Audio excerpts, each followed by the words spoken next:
Bonjour, j'espère que vous allez bien. En ce 8 mai, une date qui a marqué l'histoire. Ce jour-là, en 1945, la Deuxième Guerre mondiale se terminait. Les Alliés prenaient le pas sur l'Allemagne nazie.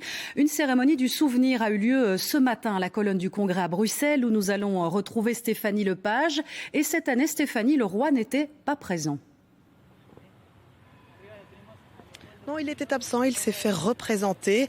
Bien présente par contre les présidentes de la Chambre, du Sénat, le ministre de la Justice et de nombreux diplomates européens. Tous ont déposé une gerbe de fleurs au pied de la tombe du soldat inconnu pour se souvenir de cette journée du 8 mai 45 qui scandait en effet la fin de la Seconde Guerre mondiale. Il y a eu plusieurs moments de recueillement, des prises de parole aussi. 3 jeunes issus des 3 communautés linguistiques du pays ont pris la parole et l'un d'eux a dit avoir été content jusqu'ici de ne pas avoir connu la guerre en Europe, mais regretter aujourd'hui que même si c'est à 2000 km d'ici, les balles sifflent en Ukraine. L'Europe est en guerre, l'Europe est en guerre, a-t-il scandé à plusieurs reprises. C'est l'actualité qui s'invitait dans cette cérémonie du souvenir. Cérémonie auquel ont aussi assisté des membres de l'armée belge, évidemment, et des anciens combattants. Une petite dizaine, chaque année un peu moins nombreux, alors qu'ils sont âgés de plus de 90 ans.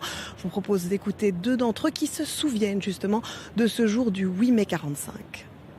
Le 8 mai 45, c'était de la folie. La folie. C'est-à-dire ?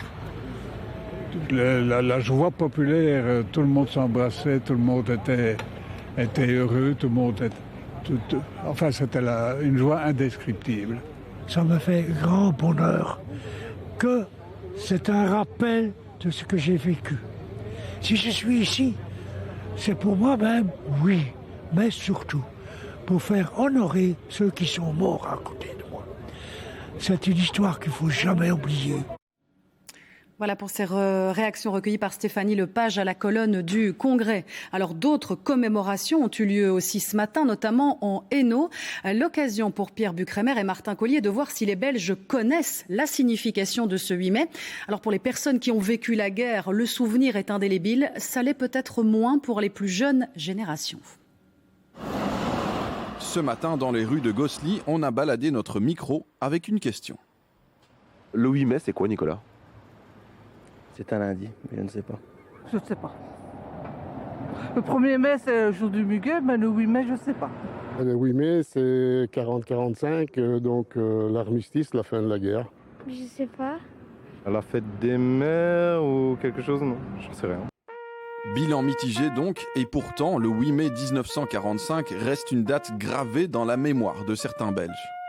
Des Belges comme Jacques Hamed. À l'époque, il avait 18 ans et venait de vivre 4 longues années d'occupation allemande. L'occupation, on ne peut pas bouger. Donc, je n'ai pas quitté Mons pendant 4 ans. On ne pouvait pas aller à la mer, on ne pouvait pas aller à l'étranger, tout ça. Et puis, on a vécu une atmosphère de violence avec la résistance et les offensives, etc., le travail obligatoire. Donc, il y avait plein de contraintes. D'abord résistant, Jacques Hamed va finalement s'engager dans l'armée belge et part se former en Irlande. C'est là qu'il apprendra la fin de la guerre. Pour moi, lui-même, je ne l'oublierai jamais parce que j'étais en Irlande et j'ai défilé pour la libération. Et pour la première fois, j'étais pour un peuple irlandais et on m'a initié au gin. Et alors, ça c'est un souvenir de 8 mai 1945, ça je n'oublierai jamais. Un souvenir indélébile pour lui, mais qui semble se perdre aujourd'hui. Pourtant, la guerre en Ukraine sonne comme un triste rappel. On a beau dire la guerre en Ukraine, oui, c'est loin. Non, c'est pas si loin que ça. C'est à côté. Mais je pense que les gens ne font pas encore suffisamment l'assimilation en disant que c'est dangereux. Le danger est à nos portes. Et puis c'est même pas la guerre en Ukraine, c'est toutes les montées des populismes dans les autres pays. Ça aussi c'est dangereux. Donc il faut faire un petit peu... il faut faire attention, il faut être vigilant. Une vigilance qui passe aussi par un devoir de mémoire.